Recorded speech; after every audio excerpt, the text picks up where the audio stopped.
Hi everybody. आज हम चक्रों के बारे में बात करेंगे। और उसके उसके उससे रिलेटेड कुछ डिटेल्स के बारे में हम डिस्कस करेंगे। पहला है मूलाधार चक्र।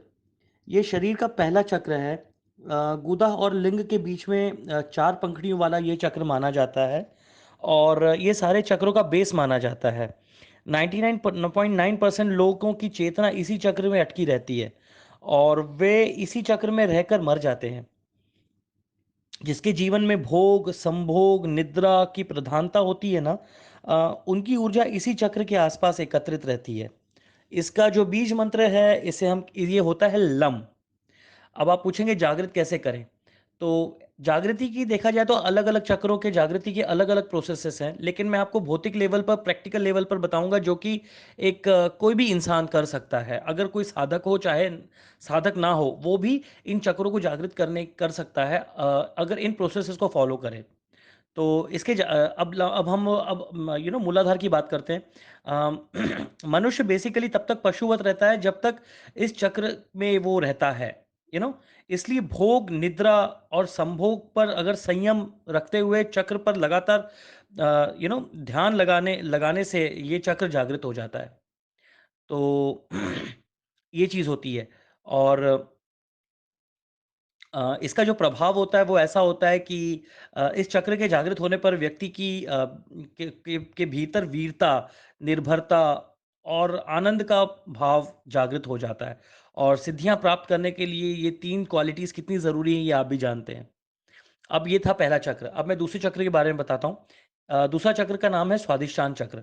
ये चक्र लिंग मूल जो होता है उससे 4 उंगल ऊपर स्थित होता है, जिसकी 6 पंखुड़ियाँ होती हैं। अगर आपकी ऊर्जा इस चक्र पर एकत्रित है, वह आपके जीवन में अमोद, प्रमोद, मनोरंजन, घूमना-फिरना, मौज-मस्ती, इसकी इन चीज़ों की प्रधानता रहेगी। ये सब करते हुए भी जीवन के में आप रियलिटी को समझ नहीं पाएँगे। That is the main thing. और जो इसका मंत्र है वो है वम। अब इसकी जागृति का तरीका भी सुन लीजिए। जीवन में मनोरंजन ज़रूरी है, लेकिन मनोरंजन की आदत नहीं पड़नी चाहिए। अ, मनोरंजन जो होता है ना, ये भी व्यक्ति की चेतना को बेहोशी में धकेलता है। और फॉर एग्ज़ाम्पल फ़िल्में सच्ची होती हैं, लेकिन उनके जो इफ़ेक्ट्स जो दिमाग में they are ever long lasting. लंबे समय तक आपके लाइफ़ में टिके रहते हैं। तो ये चीज़ें होती हैं और इसकी जागृति के बाद इंसान में क्रूरता, गर्व, आलस्य, प्रमाद, अवज्ञा, अविश्वास जैसे दुर्गुण जो होते हैं, उनका नाश हो जाता है। तो सिद्धियाँ प्राप्त करने के लिए इन दुर्गुणों को से दूर तो जाना ही पड़ता है। ये तो आप सब जानते हैं। अगर ये सिद्धियाँ अगर आपके दिमाग में, अगर आप में ये बुरी आदतें नहीं हैं, तो ही तो सिद्धियाँ आपके दरवाज़ा खटखटाएँगी। तीसरा जो चक्र है, वो है मणिपुर चक्र। तो नाभि के मूल में स्थित रक्त वर्ण का यह चक्र होता है, जो कि इसे ये तीसरा चक्र माना जाता है, जो कि 10 कमल पंखुड़ियाँ से युक्त होता है। जिस व्यक्ति की चेतना या ऊर्जा यहाँ एकत्रित है, उसे काम करने की धुन सी सवार रहती है। ऐसे लोगों को कर्मयोगी कहते हैं और यह लोग दुनिया का हर कार्य करने के लिए तैयार रहते हैं, हमेशा। ये होती है मणिपुर जागृति चक्र की पहचान। और इसका जो मंत्र है ये होता है रम। अब इसे जागृत कैसे करें? आपके कार्य को सकारात्मक आयाम देने के लिए यह चक्र पर ध्यान लगाएं और पेट से श्वास लें। ऐसे करके जो रेगुलर बंदा प्रैक्टिस करता है इस चीज़ की, इस उस उसके उसका ये चक्र जागृत हो जाता है। और इसके प्रभाव क्या होते हैं? इसके सक्रिय होने से तृष्णा, ईर्ष्या, चुगली, लज्जा, भय, घृणा, मोह जैसे जो बुरी चीज़ें होती हैं वो दूर हो जाती हैं। और यह चक्र मूल रूप से आत्मशक्ति प्रदान करता है। सिद्धियाँ प्राप्त करने के लिए आत्मशक्ति, आत्मविश्वास ये कितना ज़रूरी होता है, ये सब जानते हैं। बेसिकली ये जितने भी चक्र हैं ना, ये सारे के सारे सिद्धि के प्रति सिद्धि की तरफ हमें लेकर जाते हैं। अब मैं चौथे चक्र की बात करूँगा, वो होता है अनाहत चक्र। ये हृदय स्थल में स्थित होता है और ये गोल्डन कलर का एक द्वादश दल कमल की पंखुड़ियाँ से युक्त चक्र होता है। उम, अगर आपकी ऊर्जा अनाहत चक्र में सक्रिय है, तो आप एक सृजनशील जैसे कंस्ट्रक्टिव इंसान जो होते हैं ना, व्यक्ति होते हैं। हर क्षण में आप कुछ ना कुछ नया रचने की सोचते रहते हैं। तो इसका जो मंत्र होता है वो है यम। अब जागृत कैसे करें? उसके लिए ज़रूरी है भैया हृदय पर संयम करने और ध्यान लगाने से यह चक्र जागृत होने लगता है। और खासकर रात्रि के सोने से पहले अ, चक्र पर अगर ध्यान लगाएं तो ये जल्दी और रोज़ इसको प्रैक्टिस करें तो ये जल्दी जागृत होता है। और अगर ऐसा करते हैं, रोज़ प्रैक्टिस करते हैं, तो सुषुम्ना जो होता है ना, इस चक्र को भेद कर ऊपर गमन करने लगती है। And that is the most positive thing about Anahata chakra. और इसके प्रभाव क्या होते हैं ये भी मैं आपको बताता हूँ। इसके सक्रिय होने पर कपट, हिंसा, क्रूरता, चिंता, मोह, दंभ, अविवेक और अहंकार समाप्त हो जाते हैं। इस चक्र के जागृत होने से व्यक्ति के भीतर प्रेम और संवेदना का जागरण होता है। और ये चीज़ें भी सिद्धि पाने के लिए बहुत ज़रूरी होती हैं। बेसिकली जितने भी चक्र हैं, मैं आपको यही बता रहा हूँ, सारे के सारे जो होते हैं, ये सिद्धि प्राप्ति के लिए सक्रिय किए जाते हैं।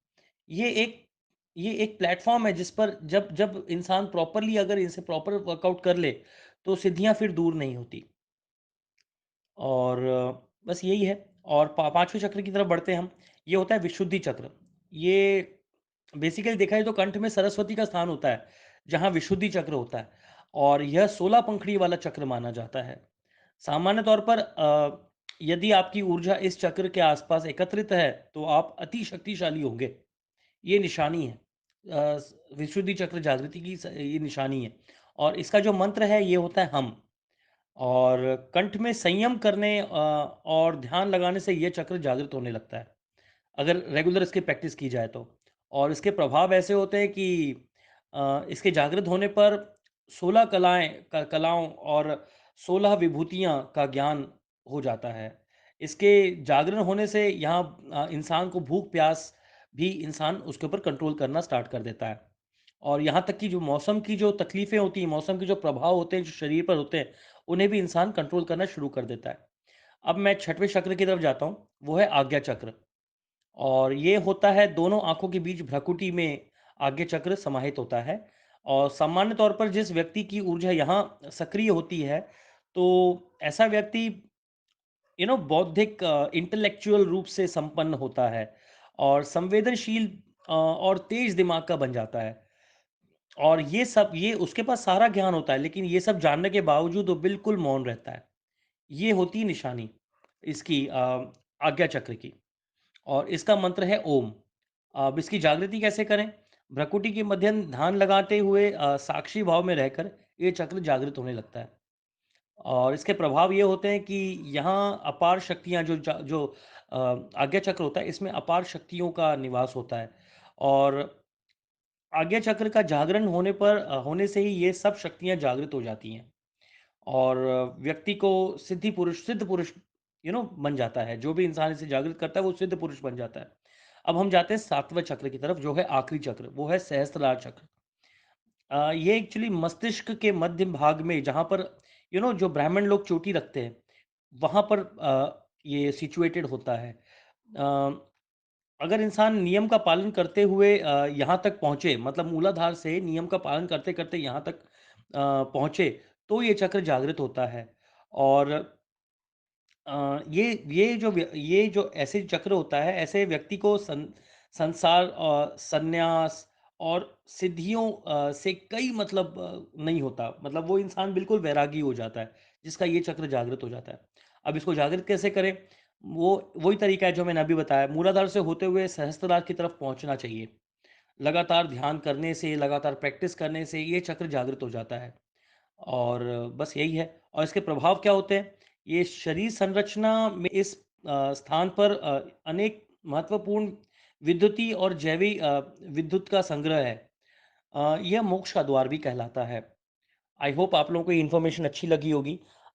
चक्र कुंडलिनी से रिलेटेड अगर आपके पास और भी कोई क्वेश्चन है तो प्लीज़ मुझे बताएं। I will try to solve them. जय माता जी की, जय महाकाल, हरे कृष्णा।